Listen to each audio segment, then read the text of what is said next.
Here we go. Understand a bank's valuation, appraisal, CMA, current income stream, etc.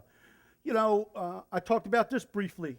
If you're haggling with a bank and you're close, or you think you're close, or you want to be close, I'll show you yours, you show me mine. What's your valuation? How'd you come up with that number? You're telling me it's worth $1 million? I'm confused. I mean, I beat up our guys and we came back with 650, and they're telling me that's a high number. We're way off, okay? Let's find out, okay? Make that trip. You got an hour. Can I come in and talk to you? I'll show you what I got, okay? Take an hour at a time. Treat them to lunch. Spend some time, figure it out. Listen, you might be in there, and this one might not work, but you might overwhelm them, because now what? You got your foot in the door, right? So he might say, you know what? Hold on a minute. I got another one you might want to look at while you're here. Now you're there. Damn. You entered the land of Oz, so you know how to get there. Quarters. Quarter end. It was one of my bullet points, and I didn't elaborate on it. I don't know how I got carried off. But quarter end. Okay. Banks have to do the call report every quarter, so they like to clean things up before quarter end. A bank president might push down to senior management and say, we're having an outstanding quarter. Profits $3.5 million this quarter. Let's unload some of that stuff. Get it out the door. Get it out of here before March 31st, before June 30th. Get it out, okay? That gets pushed down. Guys, push it out the door. So when you're negotiating with banks, do you have more buying power on July 1st, or do you have more buying power on June? Well, on June 1st. On June 1st, you got a lot of buying power, okay? And you're going to be key. You're going to say, look, I can get this off your books. I can settle by June 30th, okay? So keep that in mind, quarter end. Now,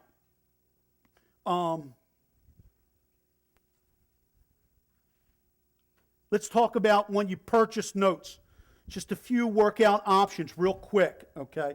When you purchase a note, a lot of people buy notes and they call me and they say, Steve, bought my first note. Now what?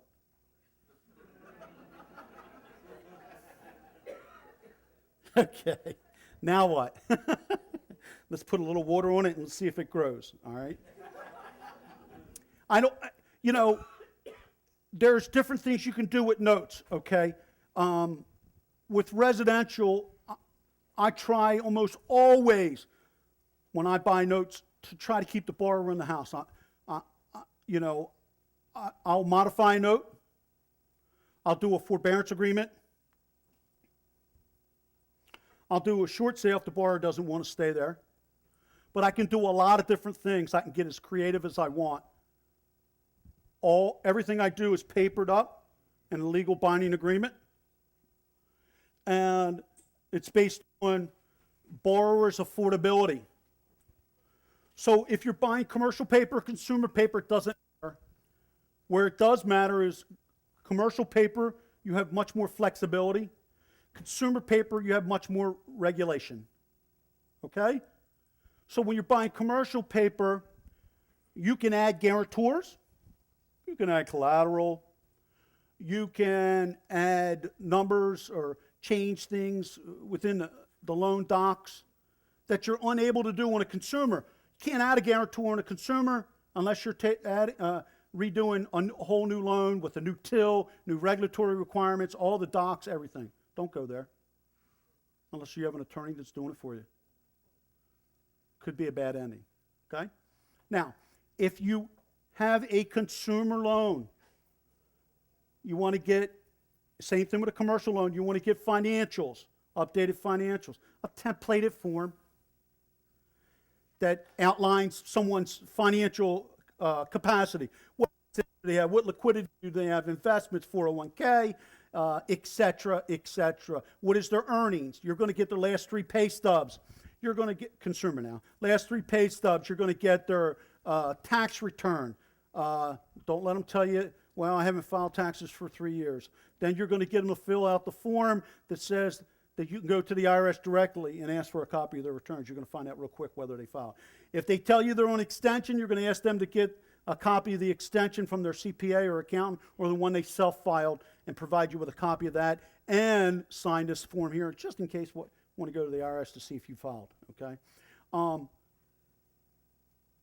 So you're going to do all your financial due diligence of a borrower, and then you're going to put a plan together.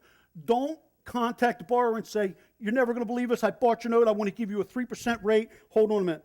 I want to cut the principal balance down to $80,000, and your payment's going to be $600 a month. That borrower could be making, $100,000 a year. You have no idea, okay?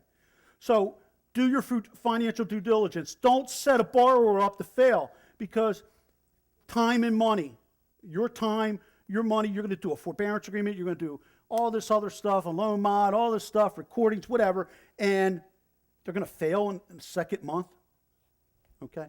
Do your financial due diligence, determine what their financial capacity is. If you don't understand underwriting, Google it, look it up, talk to a real estate agent. Almost every agent in here could put together a front-end, back-end ratio with their eyes closed and help you determine because that's the way they sell properties. They need to know that people can afford the houses too.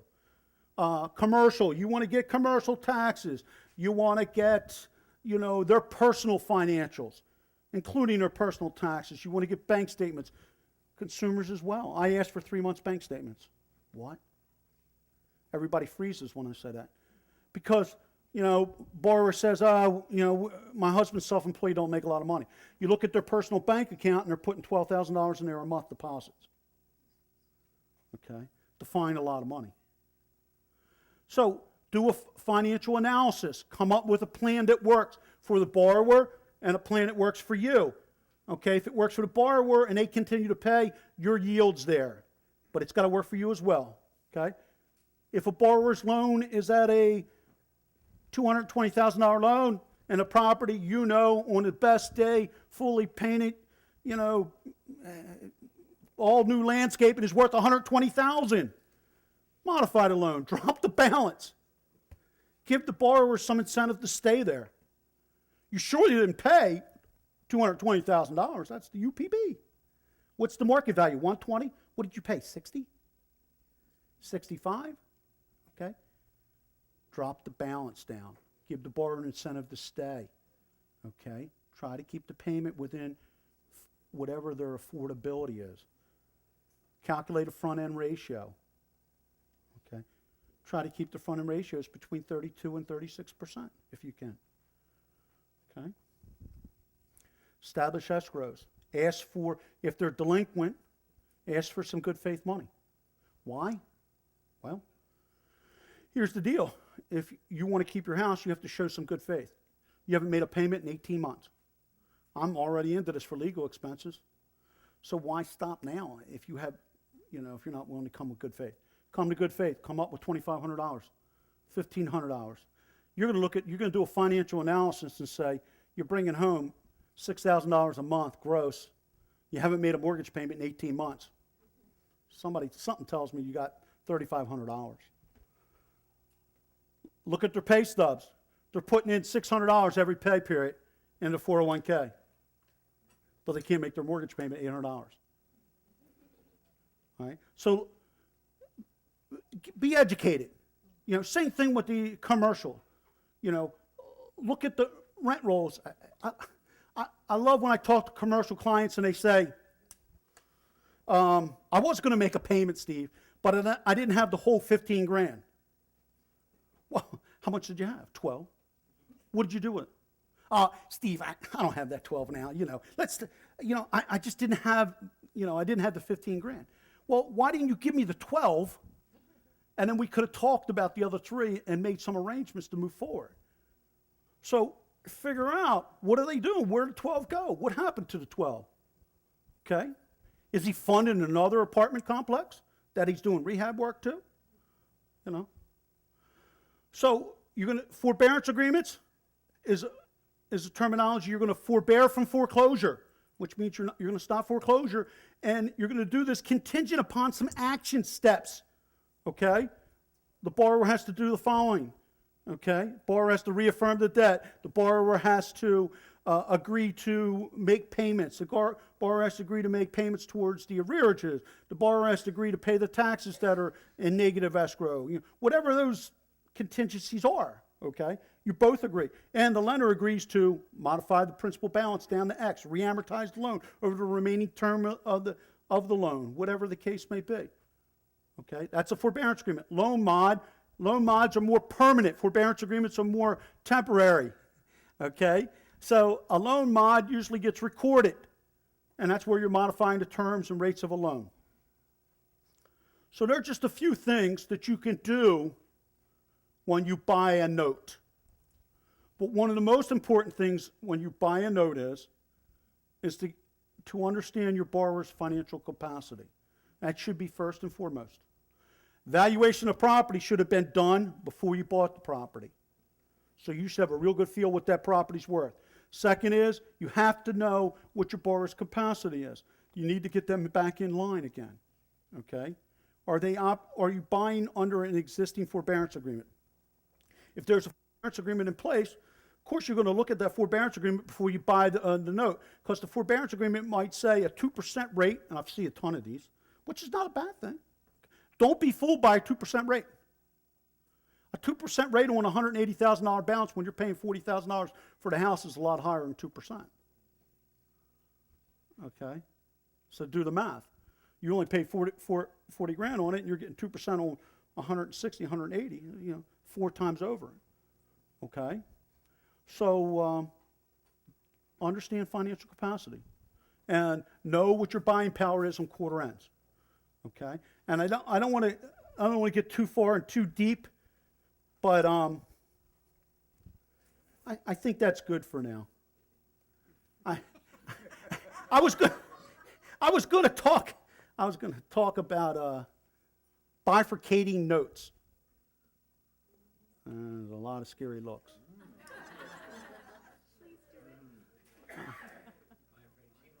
A bifurcation of a note is when you take a note and you put it into an A piece, B piece. So if you buy a commercial note, so I knew I shouldn't have started this. When you buy a note, a commercial note for $800,000, you can bifurcate that note with your borrower and do 2 pieces. Do an A piece for 600 grand and a B piece for 200 grand. 200 grand is 0% interest. It sits out there. Your deed of trust is still for 800 grand. Okay? But you're establishing affordability now. You bifurcate the note. You set up this note here, and you got it maybe at 6%.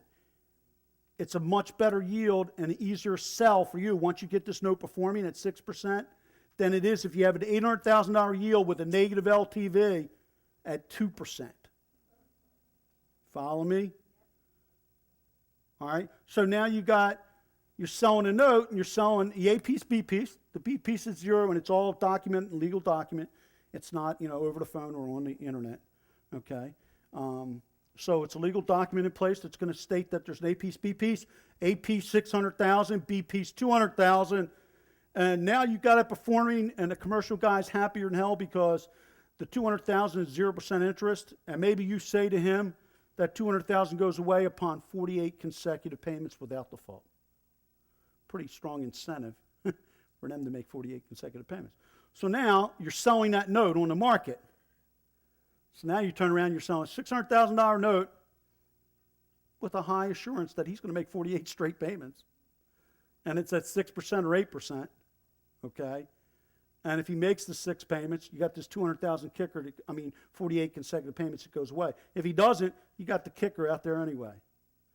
But what good is that extra 200,000 if the value is not there and your borrower has no assets to go after? He files bankruptcy, you can't touch anything he has. So be smart. You buy these notes, there are ways to get around things, okay? There's ways to make it work, okay?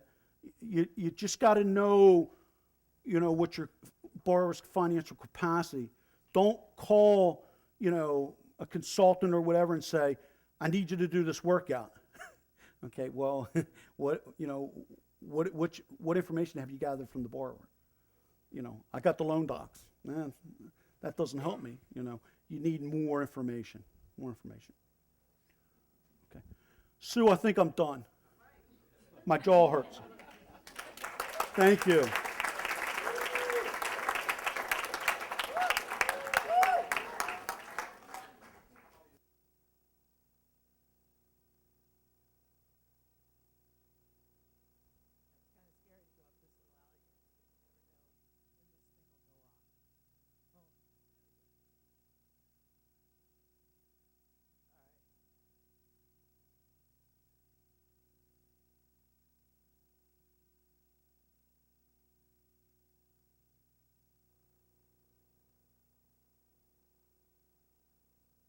Information, huh? Oh my God, it's great.